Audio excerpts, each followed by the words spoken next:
حضرت عمر بن عبدالعزیز رحمۃ اللہ علیہ کے والد مصر میں ہوتے تھے، اور جناب عمر بن عبدالعزیز حضرت صالح بن کسان رحمۃ اللہ علیہ ایک محدث تھے، ان کے پاس مدینہ طیبہ میں تعلیم حاصل کرتے تھے۔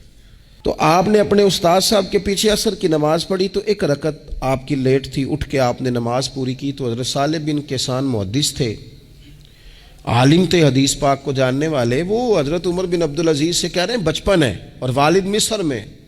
انہوں نے پوچھا بیٹا کہاں تھے نماز میں؟ ایک رکعت میں میں نے دیکھا کہ آپ نے دیر سے نماز پڑھی ہے۔ تو عرض کرنے لگے میں حضور کنگھی کر رہا تھا۔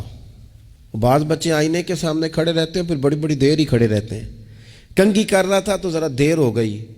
حضرت صالح بن کسان رحمۃ اللہ علیہ نے ان کے والد کو مصر میں خط لکھا، فرمانے لگے جوانی بھی ہے، موقع بھی ہے، فرصت بھی ہے، اور ابھی بھی آپ کا بیٹا جماعت سے نماز نہیں پڑھتا۔ مصر میں خط گیا۔ آج جب میں نے پوچھا ہے تو اس نے کہا میں کنگھی کر رہا تھا۔ اتنے معمولی سے کام کے لیے اس نے تکبیر اولیٰ چھوڑ دی۔ اب وہاں مصر میں بیٹھے والد نے یہ نہیں کہا کہ مولوی صاحب آہستہ آہستہ ٹھیک ہو جائے گا، آپ کو کیا ہو گیا ہے، کوئی بات ہے کرنے والی؟ انہوں نے وہاں سے گھوڑے پہ بندہ دوڑایا، بندہ مدینہ طیبہ آیا۔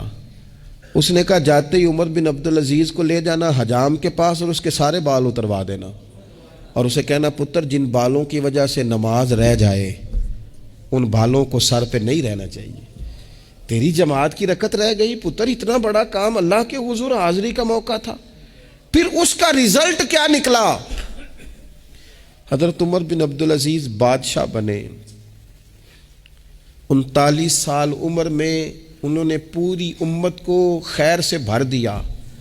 حشام بن عبد الملک کے بھی 11 بیٹے تھے، جناب عمر بن عبدالعزیز کے بھی 11 بیٹے تھے۔ حشام جب دنیا سے گیا تو ہر بیٹے کو 10 لاکھ دینار آئے، اور جناب عمر بن عبدالعزیز جب دنیا سے گئے تو 11 بیٹے تھے اور 6 دینار تھے۔ اور جاتی دفعہ کہنے لگے پتر اپنے باپ پہ شکوہ نہ کرنا، تمہارا باپ بزدل تھا، 2 رستے تھے، یا تو میں اپنے لیے جہنم کٹھی کرتا اور تمہارے لیے جائیداد بناتا، لیکن میں بزدل تھا، دوزخ سے ڈر گیا، میں جائیداد نہیں بنا سکا، اپنے باپ کو معاف کر دینا۔ تو بچے کہنے لگے ابا جی ہم جس گلی سے گزرتے ہیں لوگ اٹھ کے کھڑے ہو جاتے ہیں کہ نیک باپ کی اولاد جا رہی ہے، اچھے باپ کے بچے جا رہے ہیں، ہمیں کوئی ضرورت نہیں جائیدادوں کی۔ وہ شخص جو یہ بیان کرتا ہے نا کہ 6 دینار چھوڑ گئے تھے، وہ کچھ کفن دفن پہ لگ گئے، کچھ اور کسی کام لگ گئے، 6 دینار کل بچے بچوں کے پاس، 11 بیٹوں کے پاس، لیکن وہ شخص کہتا ہے وہ جو 10 لاکھ دینار حشام بن عبد الملک کے بچوں کو آئے تھے وہ مسجدوں کے سامنے بھیک مانگا کرتے تھے، کیونکہ جب بچوں کو بنا اس طرح کا دیا گیا کہ کھانے میں پینے میں موج میں اڑا دیا مال، اور یہ جو 6 دینار 11 بیٹوں کو دے کے گیا، رب نے اتنی برکت دی کہ ایک ایک بیٹا ایک ایک وقت میں 100 گھوڑے مال کے بھرے ہوئے رب کے رستے میں خیرات فرمایا کرتے تھے۔ اصل دولت اولاد ہے، اصل دولت اس کا اخلاق ہے، اصل دولت اولاد کی اخلاقی تربیت ہے۔